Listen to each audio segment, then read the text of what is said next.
বহুকাল আগের কথা। সুন্দরনগর নামের রাজ্যে এক রাজা ছিল দুই রানী। বড় রানীর নাম ছিল সুফলা, আর ছোট রানীর নাম ছিল কমলা। সুফলা ছিল মনের দিক থেকে অনেক উদার আর মায়াবতী। রাজ্যের সকল প্রজাদের জন্য তার মনে ভালোবাসা ছিল। সকল কর্মচারী আর দাস দাসীর জন্য তার মনে ছিল অনেক দরদ। বড় রানী সুফলা ছোট রানী কমলাকে ছোট বোনের মতো ভালোবাসতো।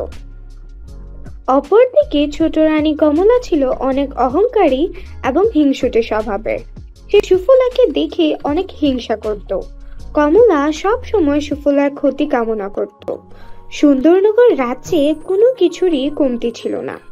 রাজ্যের মানুষ অনেক সুখী ছিল, কিন্তু রাজ্যের মনে অনেক দুঃখ ছিল, কারণ দুই রানীর কোনো সন্তান হয়নি। একদিন রাজা দুঃখ ভারাক্রান্ত মনে রাজসভায় বসেছিল।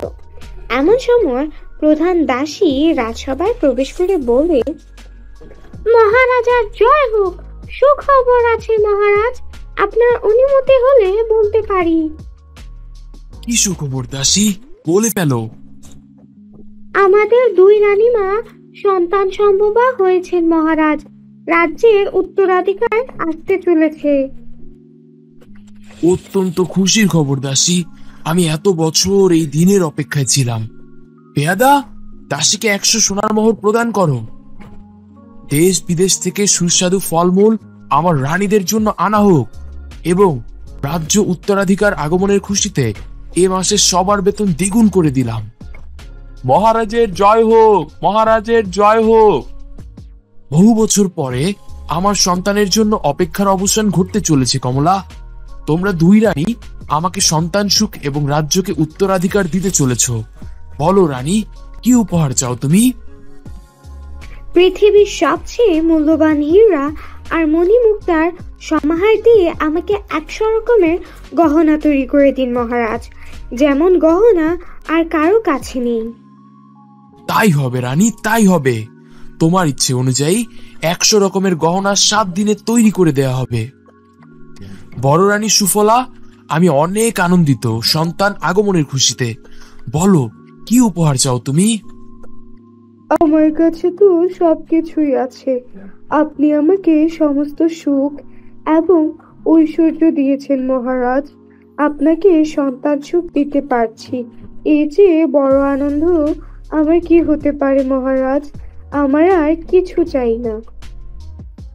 সন্তান আগমনের খুশিতে আমি ছোট রানীকে উপহার দিয়েছি, এবং তোমাকেও কিছু দিতে চাই। আমার কাছে তোমার একটা উপহার পাওনা রইল।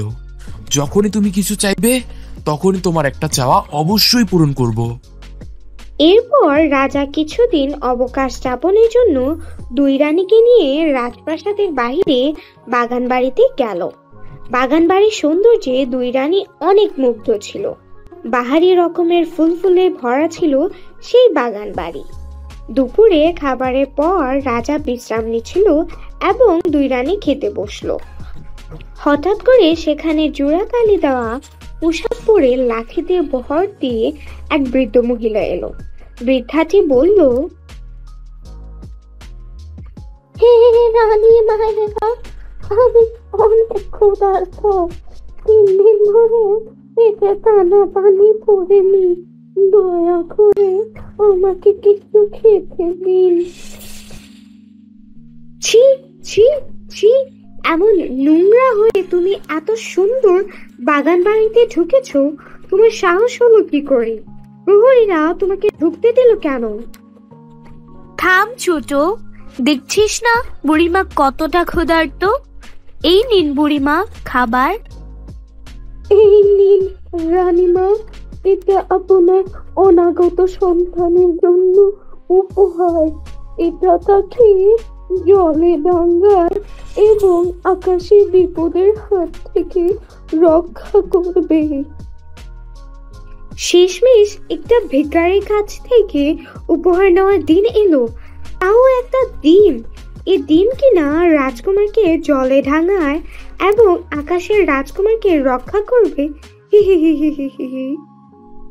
আপনার সন্তান অনেক ভালো হবে রানীমা। রাজা কিছুদিন অবকাশ যাপনের পরে রাজপ্রাসাদে ফিরে এলো।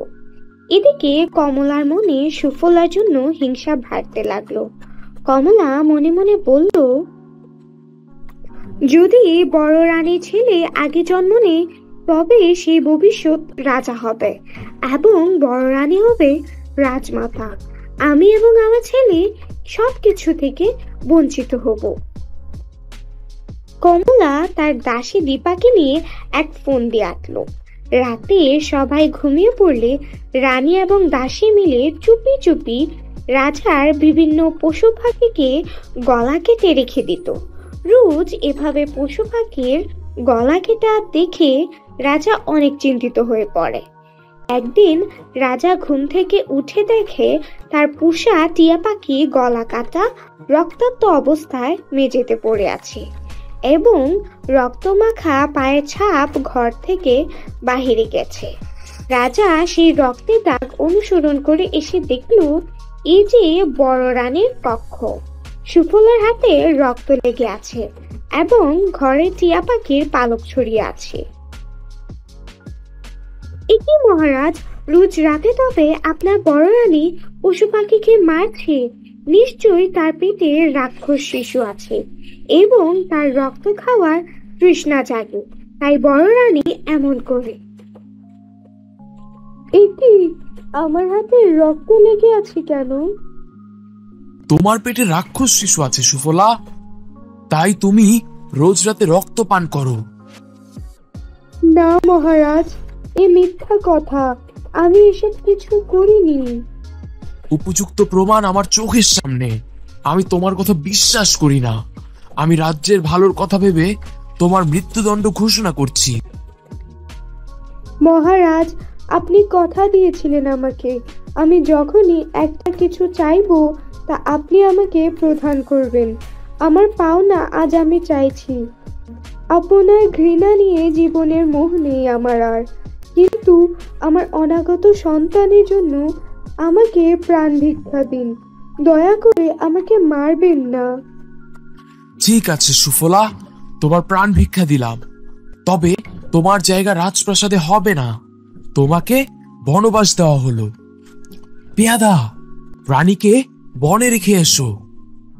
পেয়াদা তখন রানীকে রাজা থেকে অনেক দূরে একটা বনের মধ্যে রেখে আসলো।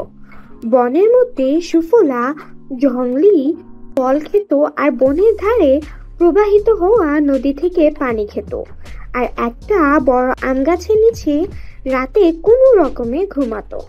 সুফলা রাজ্য ছেড়ে আমার সময় বুড়িমার দেওয়া সেই ডিমটা সঙ্গে নিয়েছিল। সেটা রানী আম গাছের কুঠুরে রেখে দিয়েছিল। এভাবেই কয়েক মাস কেটে গেল। সুফলার এক ফুটফুটে সুন্দর ছেলে সন্তানের জন্ম হলো। সুফলা তার ছেলেকে কুলে নিয়ে ছেলের মুখটা দেখছিল, তখনই একটা কটমট শব্দ আম গাছের কুটোর থেকে এলো। রানী সেখানে উকি দিয়ে দেখল, ও মা, এই কি, কুঠুরে রাখা সেই ডিমটা কটকট শব্দ করে ভাঙছে। মা, ও মা! আরে, এটা তো রাজহাঁস ছানা। তুই কথা বলতে পারিস বাছা? তাও আবার মা ডাকলে আমাকে? হ্যাঁ মা, আমিও তোমার আরেক ছেলে।